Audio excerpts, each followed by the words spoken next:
got a block behind him. Going to throw and a run, complete to the 25, to the 30. Lindsey's got 35, 40. Lindsey's got 45, 50, 45, 40. Run, Lindsey, 25, 20, 15, 10, 5. Lindsey stop. Lindsey stop. Lindsey stop. You know, this game has always been called the world's greatest cocktail party. Do you know what is going to happen here tonight?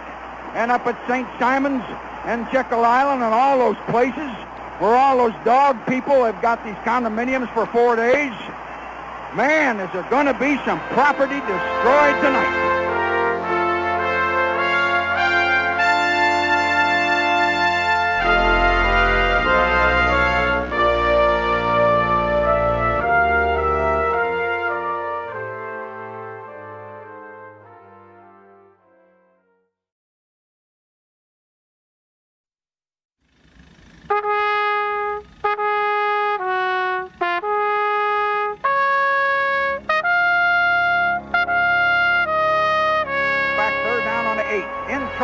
Got a block behind him. Going to throw and a run, complete to the 25, to the 30. Lindsey's got 35, 40.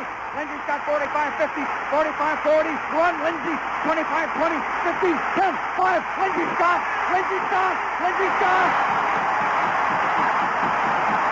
You know, this game has always been called the world's greatest cocktail party. Do you know what is going to happen here tonight? And up at St. Simon's and Jekyll Island and all those places where all those dog people have got these condominiums for 4 days. Man, is there going to be some property destroyed tonight.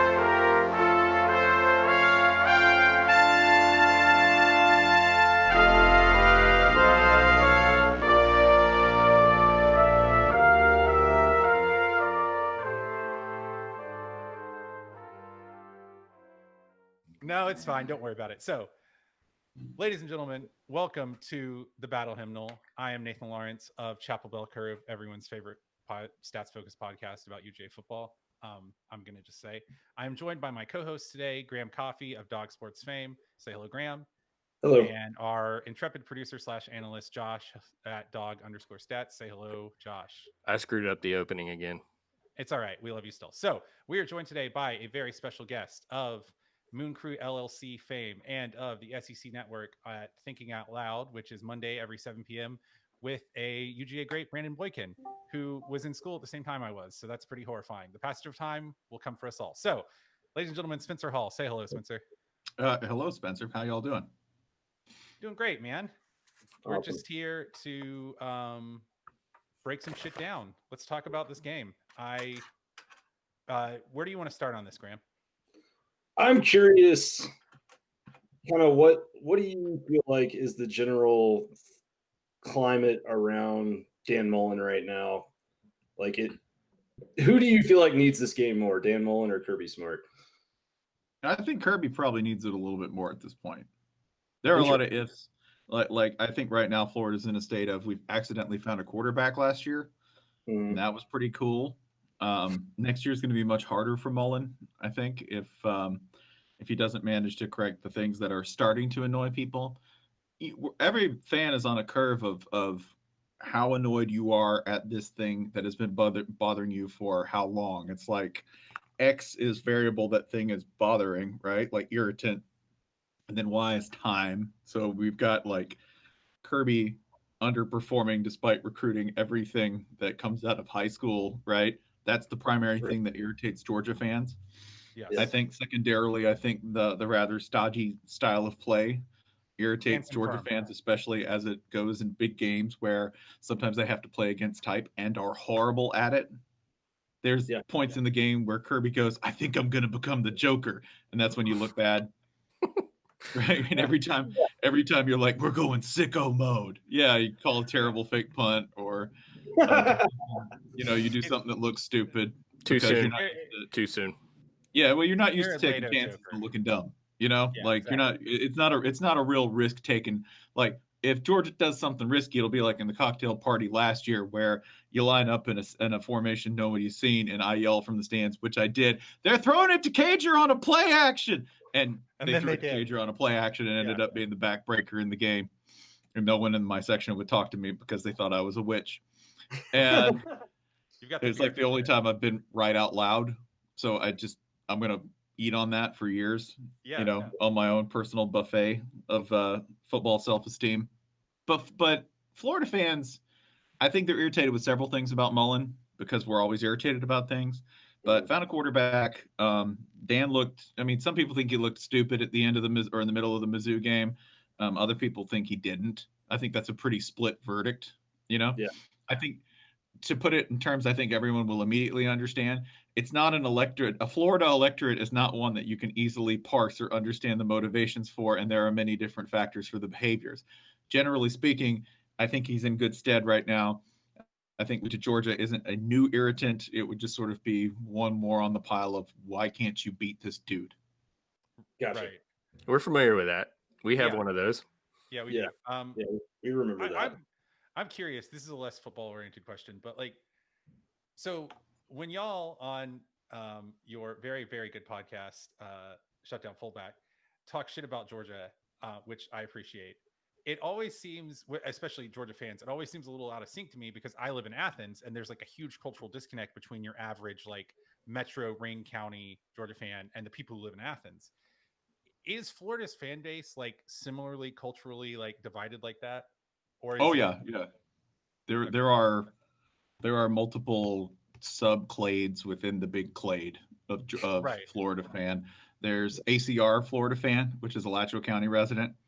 These are exactly, I think that's probably what people talk about when they make fun of Florida fans. Like if you make fun of the Gene Short. Right, it's Valdosta. Like there's absolutely no difference between absolutely no difference between your average South Georgia Bulldog fan and your North Florida fan. It's the same person. They're just wearing different clothes. Yeah, people in Thomasville go to get groceries in Florida, like not in Georgia. Like Swamp Wise. Like everybody who's Swamp Wise and a Black Shear, right? Everybody from Waycross, everybody from around the beautiful Valdosta, metropolitan area. That's the same people, like they recruit the same people down there. Some go to Florida, some go to Georgia, right? Jacksonville is, I know y'all are fond of saying that it's an away game. It's not really. Jacksonville could just as easily be in Georgia. It could just be like Savannah 2, the really vastly inferior sequel that somehow made more money than the original. That's definitely one crew in terms of and their capital is Jacksonville. There's Orlando and Tampa are this kind of like weird mishmash of transplants. A lot of them for Long Island and Ohio, and they all go to UF. Then there's like the Miami crew. The Miami crew are my favorite because if you look at them and you go, you look like a dick. That's probably a Miami, Florida fan. That's generally speaking the person that you go, yeah, you look like an irritant. You look like somebody who's really still going to try to be taunting people when you're only up 3 and the minute that you're down 10 they leave. That's the Miami. A little Jersey Shore. There's like a tiny like very tan, very muscly dude. Yeah, kind of guy. Yeah. Like Orlando people are always oddly bland. They can be sort of insane, but oddly bland. Right. Miami people are like very, very, very vocal about how they feel about the Florida Gators, and at the same time, not necessarily the ones who'll show up because they're Miami fans. They're like, I could be doing something else. Yeah. Hard Rock Stadium reminds me of Hard Rock Casino. Yeah. No, we have a very strong normcore fan base. That's what I would call like the Orlando crew. Yeah. Orlando's terrible. It's a bad place. I don't know why people live there, but I'm glad they root for my football team. Right on. Fair enough. So Graham, go ahead. Yeah, I mean the game itself, we've got a lot of stats here to look at. I think as a Georgia fan, looking at this, I see obviously Florida's pass offense has been formidable and tearing things up all season long against everyone they've faced. The teams that they've played so far, none of them rank in the top half of the SEC in pass defense. Now, part of that probably is that they're playing Florida, and that's skewing their averages, right? But, I mean, I don't think anyone's going to sit here and argue that Ole Miss is a good secondary. So for us, I think we're sitting here a little bit as Georgia fans and saying, okay, what's the difference here? Because we watched Alabama burn Georgia through the air. And my question or my feeling, I guess, is if Florida's maybe like 20% below that level that Alabama was at, then maybe it's a really different game and there's some explosive plays, but Florida doesn't run away from Georgia the way that Alabama was able to. How do you kind of see this matchup between like Georgia's secondary and Florida's receivers and Kyle Trask? It's an advantage, and the big advantage is at tight end. That's like, I'm not going to get creative or cute here, and you don't have to be when you have Kyle Pitts. There is a great weakness right now for Georgia in terms of defensive depth. This is going to be a thing in 2020 all along. And Georgia also happened to catch the injury bug at the same time as COVID was kind of an underlying drain on everyone's depth in terms of people that they could count on week to week. And there's a big difference in the middle, right? If you've lost 2 tackles, right, and Monty Rice is hampered at middle linebacker, I know exactly who they're going to be picking on.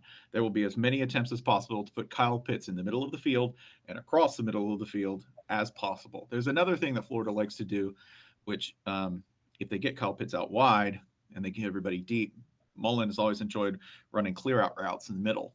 Well, if you're already weak at linebacker and you have no push coming up the middle, and Kyle Trask is 6'4", 6'5", right, depending on how you measure him and whether he's wearing cleats, then you're going to have open eating across the middle for Grimes and Kadarius Toney.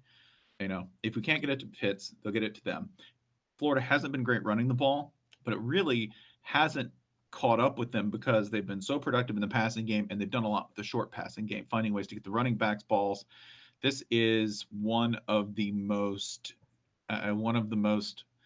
running back friendly attacks I've seen out of Dan Mullen, period. It's just they've gotten the ball a lot. They feature a lot in the short passing game. So in terms of the secondary, it's not just a matter of people being out in the secondary. It's a matter of people who are in between players like linebackers who aren't going to be able to cover people because they're injured. I'm not saying Monty Rice couldn't do it. I'm saying an injured Monty Rice is a problem because I know he's playing in pain. Yeah. And also that I don't know if the pass rush will be there. I put up a tweet and saw that on 96 completions, Florida receivers have broken 24 tackles. And of course, I contrasted that being a UGA fan saying, we're giving up, a fraction of those, like 8 or 10% broken tackles on those reception plays. So, but again, you brought up the point that some of those guys making those tackles and preventing those aren't going to be playing, or certainly not 100% of those that feeling 100% of those guys that are playing. So, I think it's Graham laid out, it's strength versus strength on the elite passing offense versus a very good defense. Yeah. Like if you look at one thing, and this is where I think the backs are going to become particularly important, because the backs that Florida is using have good hands. They are great in the open field. They run with real power. One of the reasons that we've had so many broken tackles, our guys are just good at that. It's not like they're great at getting open downfield. They're pretty good on intermediate routes. They're okay on deep routes. Kyle Trask has an insane completion rate when it comes to downfield passes. Pitts is most of that, but he's not all of that.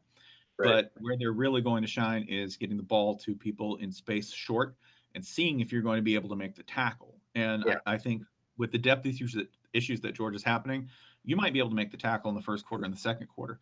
I don't know if that's going to happen when we start getting the ball to, Malik Davis and Naquan Wright, et cetera, Damian Pierce in the short game. That's where it feels like it adds up to me. Is you get all of these guys who are super strong as hell, with decent hands, and you're just going to keep getting the ball, and we're going to ask you to do the same thing over and over and over and over again. That's going to get worse, by the way, if Georgia gets anyone injured. Right. I think that depth chart wise, that if I were a Florida fan, I would want them to try to pick on the safeties. I think Richard LeCounte. Yeah, both of them out, right? We still got both of them out. Scene is going to play. Scene's going to play, and Christopher Smith has been pushing Scene. Their backup, the third safety has been pushing Scene. So I think the two that Georgia starts will probably be fine. But I would try to pick on those guys because I think if either of those safeties rotate, then there's the drop. I think you feel pretty good about.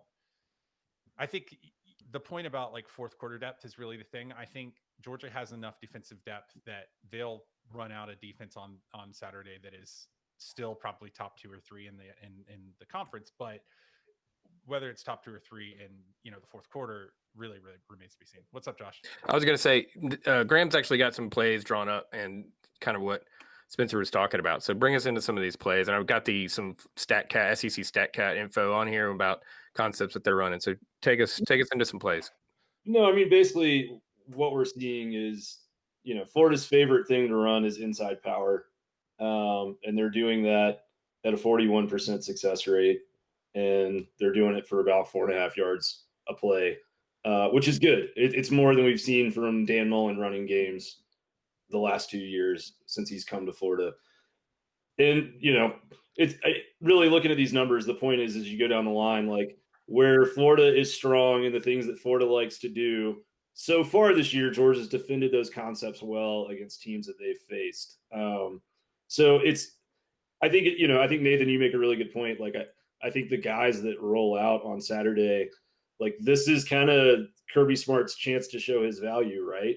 Because he's a recruiter and he's recruited the defensive side of the ball better than anywhere. And so it's like, I don't know the answer. Like, I don't know if we're going to run out some of these guys at safety and some of these guys at linebacker. I know they were 4 and 5 stars coming out of high school, and that's usually fairly indicative of them being good players. But to jump off the deep end into the cocktail party like this is a totally different story than playing 4 games and getting into a groove before seeing a team like Florida. But yeah, I mean, I think this is, we were talking earlier about sort of the angst that Georgia fans have around Kirby Smart right now. This is an opportunity for him to kind of have like a I told you so moment if this defense is able to be close to as productive as they normally are with all these guys out. Yeah, and one thing that's interesting about power too, like when you run play action off of it, which you're going to see some play action off of that. There's 2 things. One, it's a really convincing fake because you got a guy pulling, and if you're one of those linebackers or ends who really keys off of that, it's a much more convincing fake, right? The other thing is it's just a bit slower, and Kyle Trask will cough up the ball. He will. He's fumbled a couple of times, and he's not exactly the most fleet of foot. He is certainly he's a willing runner, but not a gifted runner. That's Dan Mullen terminology for what a quarterback has to be at bare minimum in this system. You have to at least pull off. He will keep it on reads, and it goes better than you think. That's what I mean. That's not damning with faint praise. It usually goes a little bit better than you think when he keeps the ball and runs it. But it is something that we like. Running the ball has not really been a problem in the sense of we don't do it as well as we should. And at the same time, it's not hampered productivity in the least. Well, you don't need to if you're, putting up 42 points a game through the air. I mean, and I think we basically started this podcast because of Bill Connolly. And I think the Bill Connolly answer to that question is it doesn't matter how much you run. If you have a 44% success rate on your most common run play, then like that's as successful as Paul Johnson ever was. No, you're good. The rate doesn't matter. Right. I think we can transition and talk about Florida's defense here in a second, but ultimately you have full strength with Georgia. I think Georgia has a legit shot at doing something to this offense that hasn't been done before. Which is at least slowing it down. I think, Kyle Pitts is going to Kyle Pitts. And like, what are you going to do? You're going to probably get up a touchdown anyway. But I agree that this is, it's concerning to me. Yeah. So as for the defense, Spencer, I'm curious, like I was listening to Split Zone Duo and it seemed like Richard kind of thought that Richard Johnson, also Moon Crew LLC. It seemed like Richard thought that sort of, maybe this defense was a little better than advertised and that there were some key injuries that were those not like, they were just a lot of guys playing out of position. Is that something that you like, what's your assessment so far of where they are? Yeah, I don't think they're a great defense, but I do think that there's a lot of validity in Richard saying that there were people who were out of position and also people who are not necessarily not necessarily in the right spot or playing in that spot at the right time. Those are two different things. Kyrie Cleveland, I'm sorry, or was it Kyrie Cleveland? Absolutely awful with name. Yeah, defensive tackle returning. The whole complexion of the defense changes when he's in, because they can actually bow up. Like I don't feel real great projecting a lot out from the Mizzou game in terms of numbers or in terms of carryover to the Georgia game. I feel pretty good about saying that the defense, if you stop a guy like Roundtree, then you're definitely on the way to doing something good, because that dude is real. That is a very tough running back who breaks a lot of tackles, and they met Kyrie Campbell, pardon me. Yeah. Kyrie Campbell and that run defense, if you can keep Larry Roundtree the third in check for most of the game, he's the kind of running back who can chip away at you, and he can also bust a long one. He didn't do either. And if you take away both of those from him, I feel pretty good about limiting Georgia's running backs. I do. Like Georgia's running backs, I don't know if they look like a different unit than they did at the start of the year, and I'm not quite sure why. I don't know if that's the offensive line not playing as well. I don't know if that's the passing game making the run game more predictable. I don't know if it's just Zeus looking less explosive than I thought he was. I know he just had a really great game, so I'm saying that at a very odd time. But it was a great game against Kentucky, so right. I'm not sure how to rate that. Yeah. I mean, Kenny McIntosh has been out since the first quarter of the Alabama game, and like he's the guy that kind of has had the most like explosive runs. He's not the I think he's the best running back right now. Yeah, I mean, he's the guy people have been calling for to start. He's also really good catching the ball out of the backfield, and we caught Tennessee a couple times on just little halfback angle routes with him coming out over the middle, and like that added dynamic was really good, because if you can let Stetson Bennett throw the ball, 8 yards past the line of scrimmage and give it to somebody that can run 40 yards with it, you need to do that as much as possible. Yeah, I don't know. Graham and I have like probably talked about this topic too much at this point. Like we wrote like 5,000 words about this on Todd Monken's offense at the beginning of the year, and have kept on talking and writing about it since then. But I think UGA's offense is probably not 14-3 against Kentucky bad, and it's just such a weird thing to diagnose. Like structurally, and I'm just saying this even though we have a special guest and I really should let him talk, but I just need to say this every time we go live so that like UGA fans will like calm the F down about it. Structurally, this offense is very different than it was last year, and it actually like schematically makes sense now. It's not like incoherent in the way that it was. It might not be all working, but it is not I cannot say this enough, not the same offense it was last year. Well, you got who you got. Like that's right, exactly. Yeah, who scares you? Who scares you on? I mean, we've just been talking about Pitts and Darius Toney, and we've been showing some plays from those guys and lighting up defenses and scoring touchdowns. Who on Georgia? All things what we know with healthy, and who scares you on the squad right now that's going to play on Saturday? The offensive line. That's I mean, that's the full stop. Like if Florida's defensive line can tangle and contain and limit what the offensive line can do, then there's absolutely no way that Florida won't turn like Georgia's a turtle. Georgia is this plodding, slow moving thing. Yeah. And that's a matter of who you got. That's not design. That's a matter of who you got. Your starting quarterback decided not to play football this year.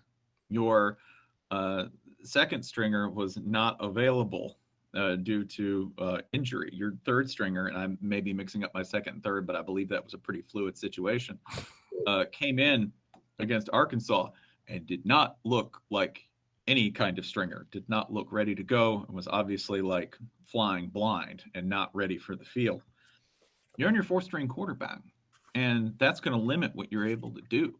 So I'm not particularly scared of any of the skill players. I'm scared of what the offensive line can do, because the offensive line can control the tempo of the game, can run the ball, can keep Florida's defense on the sidelines, and can allow Stetson Bennett to convert enough third and Granthams that you're looking at something viable in terms of consistent offensive production. If they don't, Florida can get to 30 before you do, and it's done. You can't sprint. Yeah. If you can turn this into a distance race, then that's fine. Florida's capable of putting up 21, 28 a quarter if you're not careful. Right. Yeah. No, 100%. And I mean, I think the first quarter of this game. One more thing. That's a good offensive line. That's a legit concern. That is a worry. Those are big, fat, nasty men who like to push people around. Yeah, no, and they've gelled really well over the last few weeks because they did not look good against Arkansas, and they look really good now. I think maybe Arkansas is just good though. Can we just pause? Like Arkansas might be good. I think they're not good, but they're like competent. Like, what? Respectable. They're respectable. Yeah. That's perfectly fine. Yeah. No, I mean that 30. Beating them by 27 points now is awesome. That's probably one of our best results of the year. I've met Sam Pittman in person, and I got to say, he is like the most weirdly attractive, charismatic man I have ever met in my life. Like that dude has like aura in a way that is like really unsettling. Anyway, sorry. No, you're good. That's important. We need to always acknowledge that. It feels like the first quarter of this game is really, really important, though. Like if Georgia can get out and score a touchdown, or at least just like not get down by more than one possession, I feel a lot better about how this game can go. But it's like if it gets 14-0 Florida, it's very scary because I think the temptation is there to throw the ball a ton like we saw against Alabama, and we know that's not going to work, right? So, all right. So here's one for you. So last year, early in the game, may have been first or second place. I think it was on the first drive. Mullen dialed up a flea flicker that was open, didn't connect on it. And then the last time Mullen was in Athens he brought a top 10 Mississippi State team in, and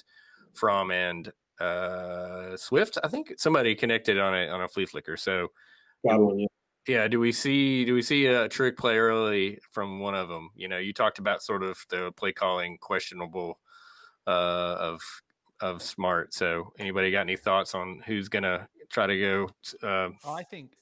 I think it's pretty clear at this point. Like, I sort of like fake hate Florida. Like I've been sucker punched by some Florida fans while wearing a band uniform. No, I do like sort of hate the University of Florida, but I don't like really want to fight anybody, I guess. But it's weird because it seems like Dan Mullen and Kirby Smart don't like each other. Like that has been my read of it. I don't know why. It's just like they're not buddies or whatever. And I do think that both of them have the sort of like pissy energy that they might do that.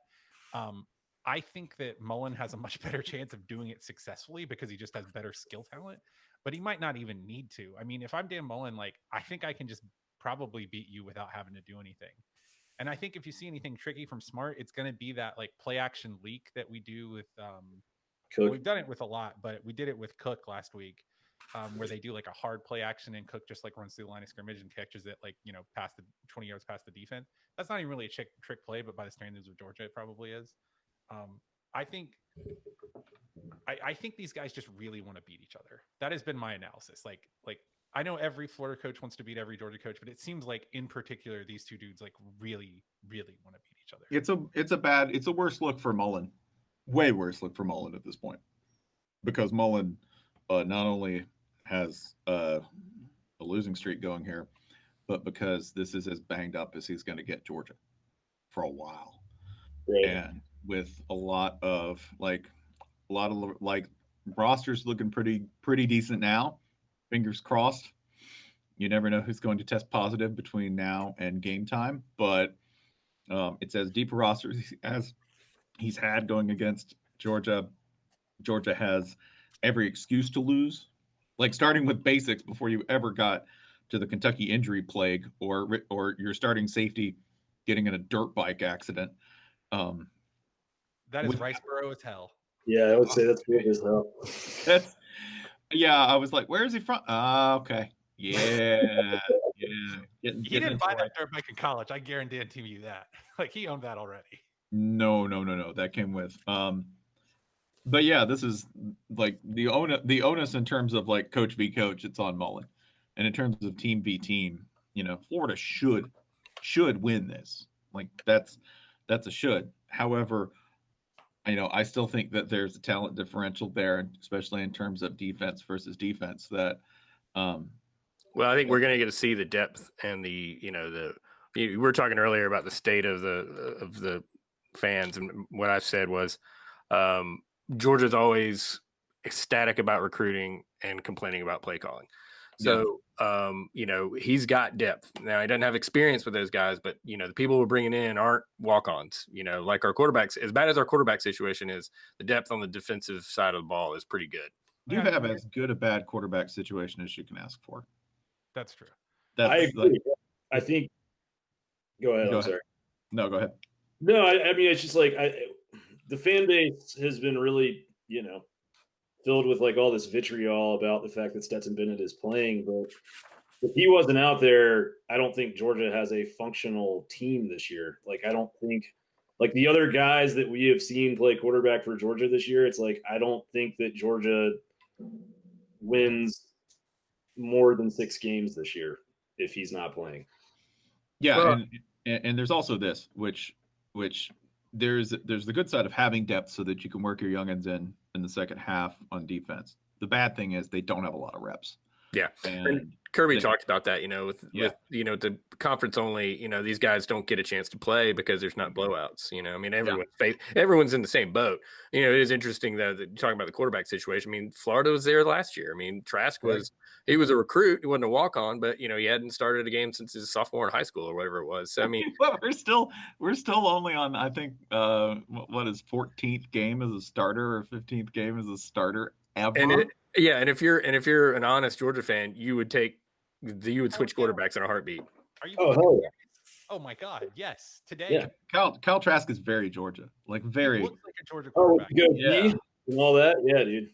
I mean, he's like he fits squarely in the canon of the Matt Stafford Texas transplant UGA quarterback.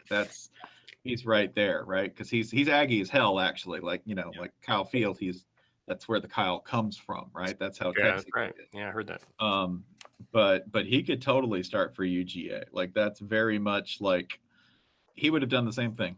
He would have probably had a 4-star ahead of him and then ended up starting out of injury or convenience anyway, and then never losing the job, which has been it's been like that's a cool thing. I think Florida fans, after years of having a snake bitten position in terms of quarterback, they're thrilled to have something they can like.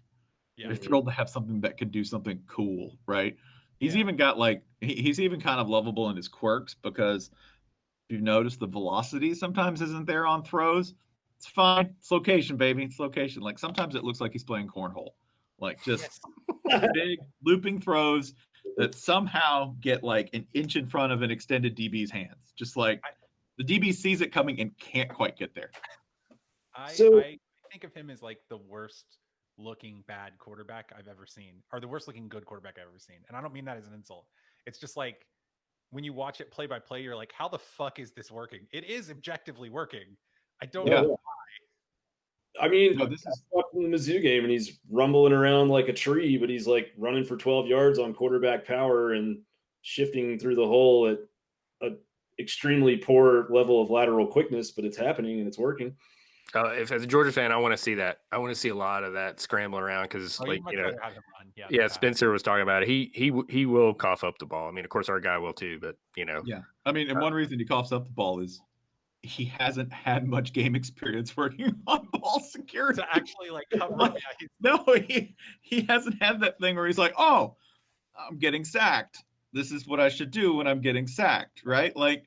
He's still working on some elements of game management and the basics that I think other quarterbacks have probably had, 30 games to work on, like there are times when you catch him and, you go, I don't think he knew that defensive end was that fast, right? He got out of the way, but at times he's like, oh man, stuff moves quickly out here. Every now and then you do still catch a flash of that. Yeah. So all of this considered, why is Georgia a 3.5-point favorite in this game? I think Georgia is a 3.5-point favorite in this game because of recent history in defense. That's it. I think nobody trusts Florida's defense, and I think people trust Georgia's defense. That's it. So I think that's why, they're really, if people are to be believed, a 6.5-point favorite if you consider Jacksonville a road game for Georgia. So, and I think that's just a matter of nobody consistently trusts Florida's defense. They've looked awful. They gave A&M a signature victory. It's the worst thing we'll do. That's the worst thing we'll do is give Jimbo a signature victory at A&M, like they've done something, now we gotta hear them as a playoff contender for the rest of the year because you'll hear it. You'll hear like, oh man, the big turns next year. That's when Jimbo's going to get them competitive. That's when it's all going to come together. And then Alabama will smoke them by 35 again. Yep. I mean, I think if Georgia comes out and does the Tennessee and Auburn thing where they just mash ass, I mean, I don't really have like a way to quantify this, but there are times when Georgia will go into a game and you just watch the offensive line and you're like, oh, we're going to win this game because they're blowing people up. My chief concern is your offensive line. That's the offensive line wants to do things and is allowed to do them. Then this game is a shootout at best for Florida.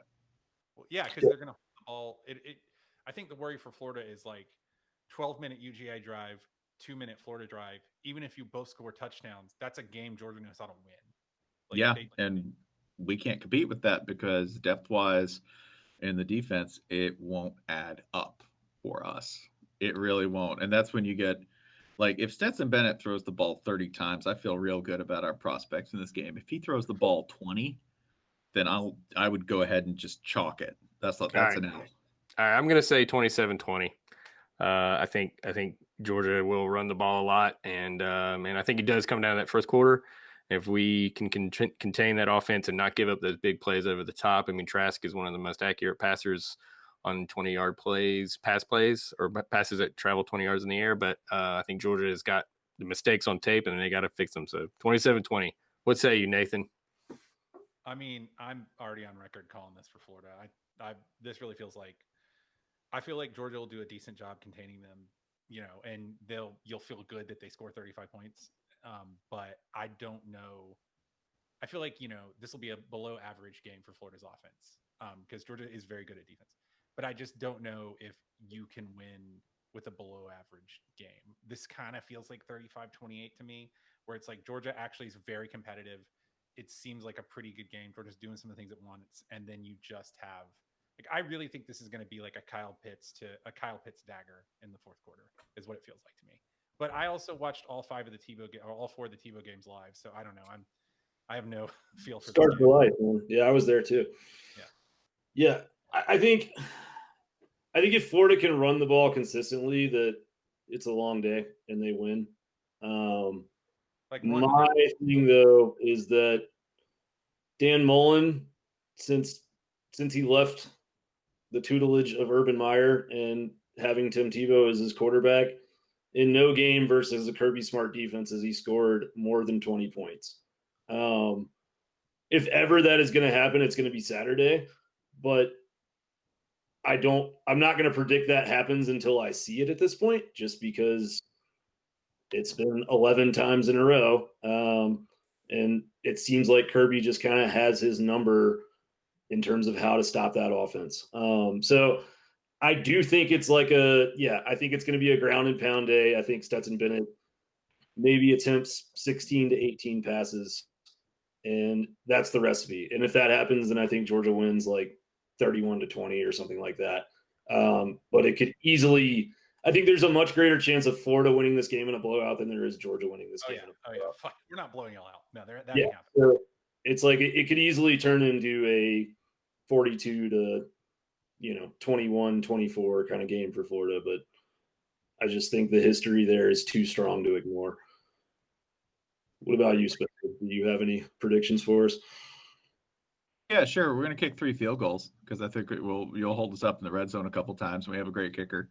So I'll take that. Let's see. I think Kyle and Kyle are good for 14 points total. So that's 14. You got 9. That's 23. Let's give a fluke there for 30. Y'all do pretty well productively, but can't keep up with the pace. So I'll put it Florida 30, UGA 24. Y'all kick a bunch of field goals too. So Yeah. Oh, hell. I could see 30-24, with that 24 being kind of deceptive because like maybe there's like a long panicked lull. There's always a long panicked lull in this game by somebody. Like Oh, yeah. Jacksonville has that effect where like nothing happens for an entire quarter for a team, and the other team's just like, we'll let you work out whatever you need to work out. Seagulls in one end zone, man. They're just like fucking. Just don't move. Yeah, They Yeah. just stay there. running around. Yeah. Yeah. Yeah, So I mean, I could see like on paper, I'm just like, this is a team on with a series of defensive injuries, facing a relatively fresh team with their best starter they've had in a while, and better offensive weapons, and a defense that is at least trending up and has some starters back, but is going to give up some yardage. I just think at one point, yeah, you flip the turtle. Like at one point, UGA runs out of gas. Like you just won't be able to. Like it'll turn into a fight where you'll run out of punches. Right. You know, like that's it. Yeah. Did I just make this about Dan Mullen's sprawl defense and an MMA analogy? Yeah. If we can keep it off the ground, then this is going to be a decent game for us. Oh yeah, Georgia is an MMA fighter that just wants to like wade in there and like lay on you. Like, and Yeah. if you can punch, it's not great. But like, if he can armbar you. Yeah, I mean, I think the curious. I mean, Stetson Bennett has been a turnover machine lately. Florida's secondary, if I'm not mistaken, only has one interception on the year, so it's like that. Yep. That feels like the kind of thing that might flip this in one direction or the other. It's like if we can get a turnoverless game out of Stetson Bennett and like just 150 yards passing or 180, then you might be all right. But I don't know. Will good Stetson or bad Stetson show up? All right. Well, Spencer, thank you so much for being on. We're going to maybe record a little bit after this and put it out on the podcast. But either way, this has been the Battle Hymnal. If you like what you heard here today, you can find Spencer at EDSBS on Twitter and yell at him, but I'm sure he won't respond because he's a smart person. You can also find him on the SEC networks on Sunday on Thinking Out Loud with UGA great and interception machine Brandon Boykin. And recent dad, young father. Dad. God, he is my. I'm pretty sure we graduated from high school the same year. That's deeply terrifying. Anyway, God almighty. So over there, that's Josh Hancher, our intrepid producer. He is at dog_stats. Below me is Graham Coffey, who is a writer extraordinaire at Dog Sports. You can find him at Dog Out West. I am Nathan Lawrence of Chapel Bell Curve, and you can find me at Nathan J. Lawrence. I'm currently locked. My account's currently locked because I'm a high school teacher, but hey, you can always take a shot on a follow. All right. This has been the Battle Hymnal. You can find us this weekend, and I guess like Durango, Colorado, Athens, or the greater Atlanta Metroplex. And until then, go Dogs / also Gators if that's your preference. All right.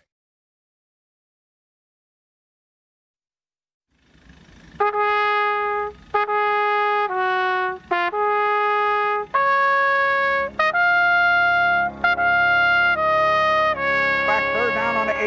In trouble. Got a block behind him. Going to throw and a run complete to the 25, to the 30. Lindsey's got 35, 40. Lindsey's got 45, 50, 45, 40. Run, Lindsey. 25, 20, 15, 10, 5. Lindsey stop. Lindsey stop. Lindsey stop. You know, this game has always been called the world's greatest cocktail party. Do you know what is going to happen here tonight and up at St. Simon's and Jekyll Island and all those places where all those dog people have got these condominiums for 4 days? Man, is there going to be some property destroyed tonight.